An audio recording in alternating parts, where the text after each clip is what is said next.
Welcome to the Parkinson's Disease Education Show, where we demystify the disease and empower you as the person with Parkinson's disease to reach your true potential. The content contained on this show is for informational purposes only and is not meant to be a replacement for information or advice that you receive from your in-person medical or therapy professionals. If you haven't already, I hope you'll consider subscribing, and for an even more personalized experience, please ask us about our memberships. Now, without further ado, let's start the show.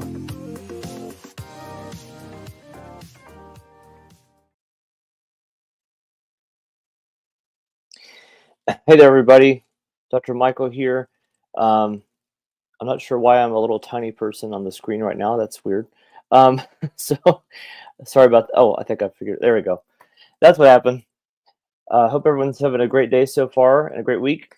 For those of you who are new to our channel, either or social media, I'm Dr. Michael Hyland. I'm a physical therapist and host of the Parkinson's Disease Education YouTube channel and podcast, where we demystify the disease and empower you as the person with Parkinson's to reach your true potential.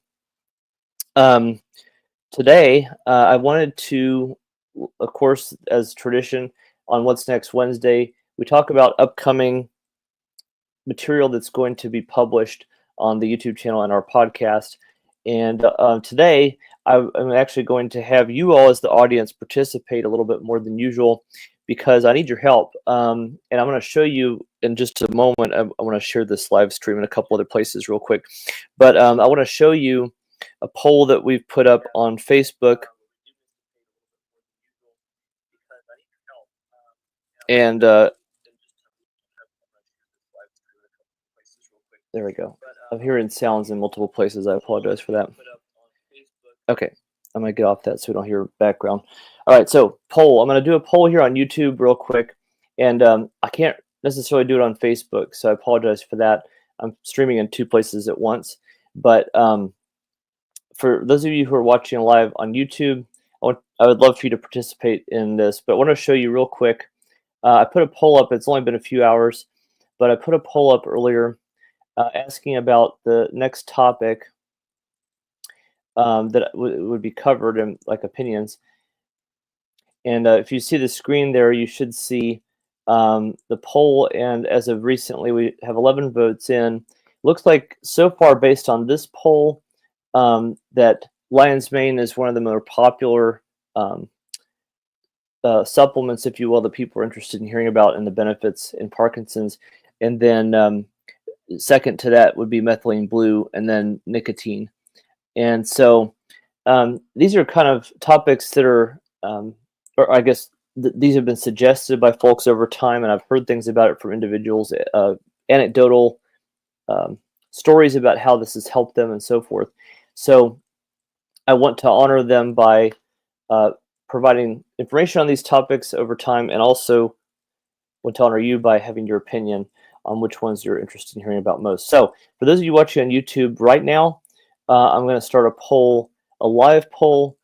You should see that pop up during the live stream. I'd love to have your feedback right now as we're talking about it.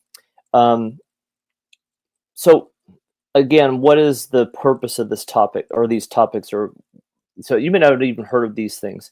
So essentially, these supplements we're talking about, of course, nicotine, most people have heard of because of cigarettes and other tobacco products. But many people may not realize there's a connection with Parkinson's disease and supplementing with nicotine, and basically how is that done safely, so forth. Methylene blue is another supplement that's gaining some traction, and there's some research going into its potential benefits in helping those with Parkinson's, as well as lion's mane, which is actually a form of mushroom. I don't know if they're necessarily magic mushrooms, but they're a form of mushroom that has some benefits as well.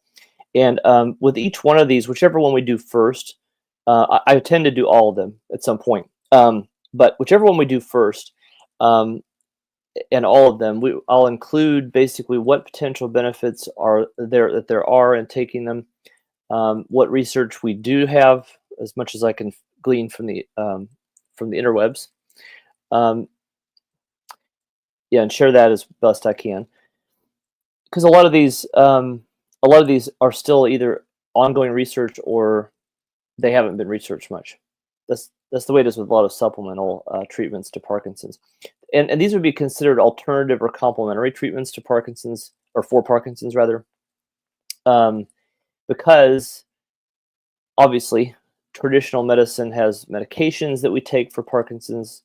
I say we. I'm not a person with Parkinson's, but persons with Parkinson's take medications traditionally, and then there are often supplements on the side that people will take. What I would argue is that, and if you've watched or followed the channel for a while, you've seen some recent things we've talked about where we're kind of looking at potential paradigm shifts in the way we treat Parkinson's disease over time, meaning before or up until very, very recently, the only idea that we've had in treating Parkinson's symptoms is medication to supplement dopamine. So it's either a dopamine agonist medication, levodopa, which is a synthetic form of dopamine, or at least it converts to dopamine once it reaches the brain. Carbidopa, levodopa, which is just another form of levodopa. Anyway, all that to say, medication is the traditional Western method of treating Parkinson's, and it's supplementing dopamine. But what we're coming to find is that persons with Parkinson's, and watch the older videos that we've done in the last few weeks to learn more about this, but it really is an important concept to understand that now we're discovering this concept of dopamine toxicity, which essentially is part of the disease process of Parkinson's. Dopamine is not a toxic neurochemical. We all need it and we function with it. We have to have it. That said, in Parkinson's disease, there's a problem with dopamine being stored in the dopamine producing cells. That's actually a huge part of what's killing those cells, it turns out. So that being said, these supplements are not necessarily being discussed as a cure-all whatsoever, but something that is worth trying, or could be worth trying for you as you're managing Parkinson's. Regardless of how we're treating the disease at its root, these would be helpful whether you're on medication for Parkinson's or whether you're trying to avoid medication for Parkinson's, and so forth. Anyway, just didn't mean to go on a tangent, but just wanted to explain some background of, I've talked about supplements on the channel before in terms of antioxidants and beyond. Those are still important regardless. Let me see how we're doing on this poll here. So far, methylene blue is still popular over everything else on the live poll as well. Nicotine and lion's mane are tied, and we have 5 votes for those of you watching. So I see at least 17 eyeballs on this. So if you haven't liked the video already, please do that. It's the only price of admission today. And also take place in that little poll if you're on YouTube. If you're not on Facebook, that's okay. Don't worry about it. You can put it in the chat if you'd like, or the live stream chat. Teresa, coming in from Perth, Australia, came across channel this week is for possible undiagnosed Parkinson's. Really helpful and real research. Thank you. I appreciate that. I do try to put in my due diligence in researching topics, and I don't know everything, and I definitely don't always have all the information. So I actually appreciate feedback from you all who are supporters of our channel, because either you help me come up with ideas or thoughts I haven't necessarily, when I was doing one topic, it may not have come up. So I do try to listen to your suggestions and look up things myself to share with you. Yes. Okay. So we got 6 votes so far. That's pretty good. That's pretty good. Don't be shy. Don't be shy if you're on YouTube. I feel like I had a thought and it just flew out. Well, it might be a good sign that I need to conclude. But so yes. Looks like, I guess what I was going to say is, looks like methylene blue might be the topic we cover first. If that's the case, then should have a video drop this coming weekend. And typically roughly 9 in the morning, Saturdays. So be sure to be on the lookout for that. And the last thing I was going to say today was that I didn't announce this really early, but I'm doing a webinar in about 15 minutes. If those of you who are watching care to join me, it's completely free, obviously. and talking about 5 top Parkinson's myths and how to debunk them. Some of this may be old news for people, but there was a lot of early diagnosed people, especially, that may not understand some of these myths. Some of these myths are actually myths, and why that they're myths. So you can join me for that. That would be great if you can join me. I'm going to put a I'm going to try to put a link here in the comments. Let me just cut and paste it. That'll be quicker. Anyway, the webinar is on our Thinkific platform, which is new. And since I'm live streaming, this is being a little slow. I apologize. Let's see. If you go to the quickest way to do it, as I'm finding this, is just to go to pdeducation.thinkific.com, and from there it should be under collections or products. And as soon as you sign up for that,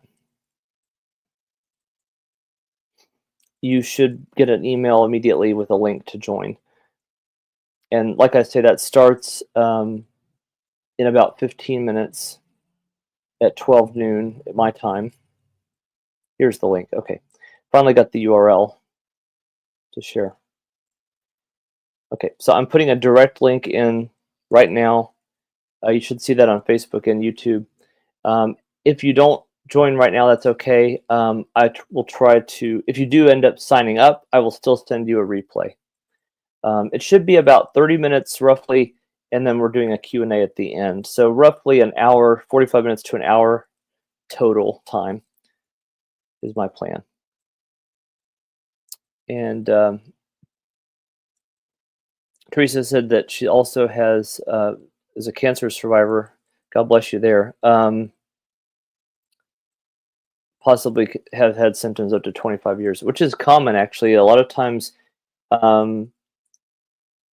non-motor symptoms of Parkinson's can show up years before diagnosis, and then sometimes even the motor symptoms can show up in really subtle form several years beforehand. So, all right, yeah. So you should have the. Oh, I just realized I didn't show the link, but it is in the live stream chats.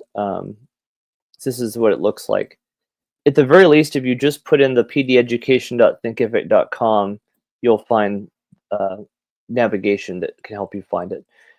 So